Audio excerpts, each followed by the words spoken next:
Hello বন্ধুরা, আমি Sudip and welcome to ফিল্মিডিটেক। এখন আমরা কথা বলবো কালকি বলে যে সিনেমাটা আসছে, তার একটা টিজার ড্রপ করা হয়েছে এবং এই টিজারটা কেমন লাগলো, তার ব্রেকডাউন কি, এবং আমরা এই যে মহাভারতের সাথে কানেকশনের কথা বলছি সেটা কতটা জাস্টিফাইড এবং সেটাকে প্রপারলি এক্সিকিউট করতে পারলো কিনা। অমিতাভ বচ্চন এখানে অভিনয় করছেন এবং আমি যদি কথা বলি প্রথমেই এই টিজারটা ডিপার্টমেন্ট নিয়ে, সেটা অনবদ্য। যেভাবে কালার গ্রেডিং করা হয়েছে, যেভাবে পুরো ব্যবস্থাপনাটা ডিজাইন করা হয়েছে, যেভাবে তার এলিমেন্ট আছে, ক্যারেক্টার আছে, শিবলিঙ্গ আছে, প্রত্যেকটা জিনিস অমায়িক এবং সুন্দরভাবে ওই মাইথোলজিটাকে ডিসক্রাইব করে।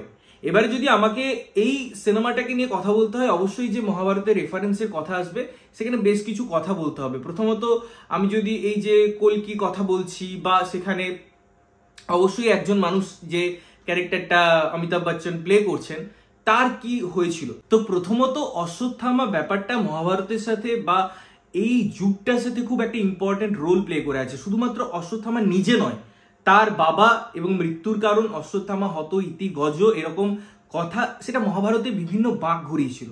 বাট যেটা সব থেকে ইম্পর্টেন্ট, যেটা শোনা যায় যে মহাভারতের যুদ্ধে একে অপরকে হত্যা করেছিল, ভাই ভাইয়ের রক্ত নিয়েছিল, এই জিনিসগুলো হয়।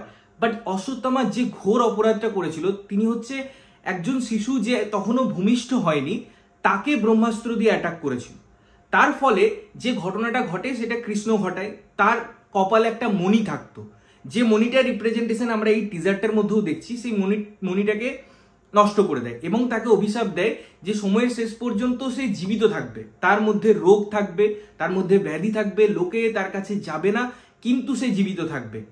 এই ব্যাপারটা থেকে শুরু। এবারে রিজন কি সেটাও আপনারা প্রত্যেকে জানেন। এই যে পরীক্ষিত যাকে বলা হয়, যাকে মারার চেষ্টা করেছিল অশ্বত্থামা, সে হচ্ছে অভিমন্যুর সন্তান, অভিমন্যু হচ্ছে আবার অর্জুনের সন্তান। তো এই চেনটা আছে। এবারে চেন মেনটেন করার পর কলিযুগ যখন এসছিল, এবং তারপরে আমি যদি কথা বলি অশ্বত্থামার ঘুরে বেড়ানোর কথা, এবং কিছু কিছু লোকজন আছে যেটা অবশ্যই মাইথোলজি বলছে যে যারা অমর, সেখানে হনুমানজিও যেমন আছেন, সে হয়তো ভালো কাজের জন্য অমর। আবার এরকম অশ্বত্থামাও আছে যে হয়তো খারাপ কাজের জন্য অমর, তার জন্য সেটা অভিশাপ রূপী।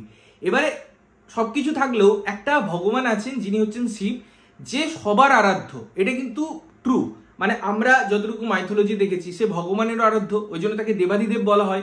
সে অসুরদেরও আরাধ্য, যেমন সে রাবণ তাকে পুজো করতো, সেরকম শূর্পণখাও তাকে পুজো করেছে, যার জন্য অনেক হিস্ট্রি আছে। আপনারা যদি সেদিকে জানতে চান কখনো রিসার্চ করে দেখতে পারেন।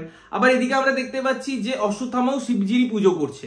তো এই প্রত্যেকটা জিনিস একে অপরের সাথে খুব রিলেভেন্ট, খুব কানেক্টেড। এবং যখন বলা হয় যে কল্কি অবতার আসবে, তাকে অনেকে হেল্প করবে, তো তার মধ্যে অবশ্যই অশ্বত্থামাও থাকবে, বা তার মুক্তি সেখানে ঘটবে।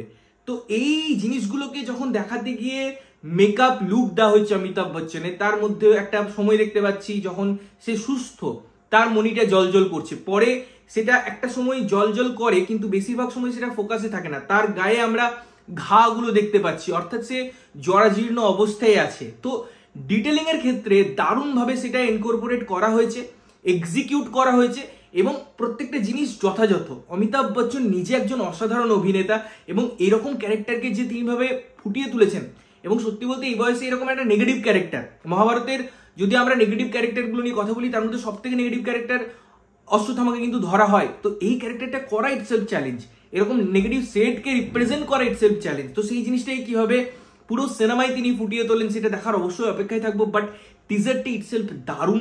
তার মধ্যে যে রিপ্রেজেন্টেশনগুলো আছে, ছোট ছোট ডিটেলিংগুলো আছে, মোমেন্টগুলো আছে, তার সাথে যে মিউজিক দিয়ে পুরো গ্যাঞ্জারটা ডিজাইন করা হয়েছে, সেটা দেখতে ব্যাপক লাগে। তো আমার তো ব্যাপক লেগেছে এই পার্টিকুলার টিজারটা, অ্যানাউন্সমেন্টটা। তোমাদের কেমন লাগলো অবশ্যই কমেন্ট করে জানিও, এবং মহাভারতের সাথে তোমরা কোন কোন দিক খুঁজে পেলে, বা তোমাদের যদি কোনো আলাদা ওপিনিয়ন আছে, কোনো তথ্য আছে, সেটাও অবশ্যই আমাদের জানিও। ততক্ষণের জন্য ভালো থাকবে, সুস্থ থাকবে, এবং সবসময় ভালো জিনিস দেখবে। চ্যানেল যদি প্রথমবার দেখছো, লাইক কমেন্ট শেয়ার করতে হবে, সাবস্ক্রাইব করতে হবে, যাতে প্রত্যেকটা নোটিফিকেশন তোমাদের কাছে পৌঁছায়। ততক্ষণের জন্য টাটা।